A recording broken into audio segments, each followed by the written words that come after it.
Hello, and welcome to Accreditalk, where I give you a bite-sized nugget about an accreditation standard that just might apply to your organization. The standard I'm going to talk to you about in this short video is from URAC's 2021 Pharmacy Benefit Management, PBM, accreditation program, version 3.0. The standard I'll talk about is RM 4-1, about business continuity plans. There are basically 5 things to know about this standard. The first one, and this is new for some of you reaccreditation PBMs, is that you have to make sure you have an interdepartmental team that puts the plan together. This is done, I presume, so that you meet the second point, and that is to cover all of the possible systems that might go wrong. If you pull in all these folks in this interdepartmental planning process, then you're not going to leave any of these systems out. Claims, telephone systems, adjudication, all of the possible systems that might be disrupted by some sort of disaster. So that's the second piece. Third is also about the scope of this plan. Be comprehensive.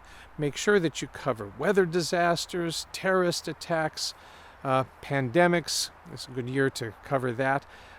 Other ways your systems might be disrupted. A hacking attempt, as we've seen in 2021 and 2020, that has disrupted a lot of businesses. Make sure that your approach is comprehensive. Now, you also need to test this mechanism, this business continuity plan, periodically, and no less frequently than every 2 years. You can test it more frequently than that, but make sure that if you say we're going to test it every 1 year, that you actually do implement that policy. It won't do you any good to say, well, URAC says we can do it every 2 years. If your policy says you're going to do it every year, you've got to do it every year, or however often your policy says, so long as that's not more than 2 years.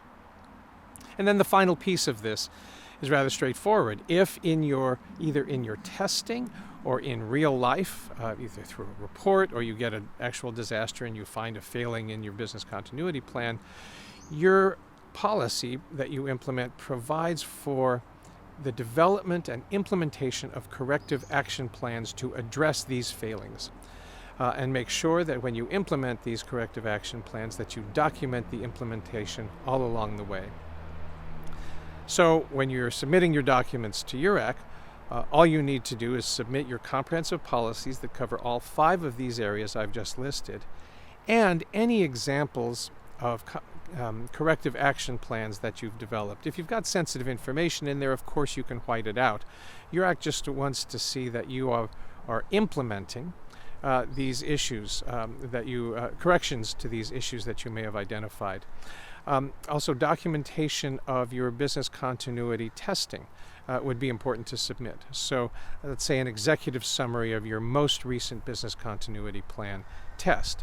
And again, sensitive information you can delete. Just show that you have actually done the testing in a way that looks official and is official to the URAC reviewer.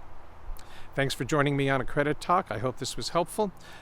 Please feel free to click the link below this video on YouTube to schedule a meeting with me if you want to talk about this standard or ask questions about any other accreditation standards that you've got burning in your brain. I hope you have a great day. Thanks.